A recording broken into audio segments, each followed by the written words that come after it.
and I watched with in deliberate intent of your answers when who do you report to, the President of the United States or to the people of America. You, during your confirmation, without duress, said you report to the people, but you just said when it came to the ACA ruling that you gave, that the president was very clear that he opposed it, and so let it work out in legislation. I want you to be very, let me finish my question because that's what I heard. Maybe you need to clarify it. I want you to explain to me, do you understand your role when you issue a statement abolishing Affordable Care Act, that you, as the Attorney General of the people of the United States, have a responsibility to understand and support that decision, not based on the policy of a President of the United States?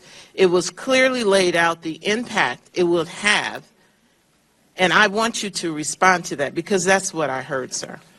Well, if you did listen to my confirmation. I did, sir. Okay, I distinguish between three different roles the Attorney General plays. One is in enforcement, another is in a policy role, and the third is in providing legal advice. And what I said then is that the Attorney General has the responsibility to provide straight-from-the-shoulder legal advice as to what the Attorney General thinks is the right view of the law.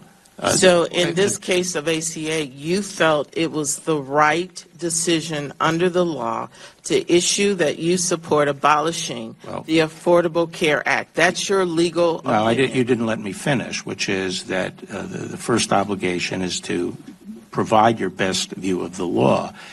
If the President or your executive branch agencies that you're representing and are stakeholders in the issue disagree with that advice and want to pursue a different position, then the Attorney General litigating on behalf of the United States should take that position if it's reasonable and a defensible legal position, even if it's not the position that the Attorney General would take if the Attorney General was a judge. That's the position I stated at my confirmation hearing. So that we can be clear, sir, what you're saying is that if you disagree with the President, if your legal experience and your expertise doesn't agree and your President says something different, you're obligated to agree and enforce what the President says. Is that what you're telling me as the Attorney General of the United States of America? Well, is that your statement, sir? Well, it's the same as when we represent and are defending a law of Congress. Sometimes we don't think the law is an original matter. Actually, sir, we pass laws. The President of the United States do not pass laws. Right, but I'm saying that.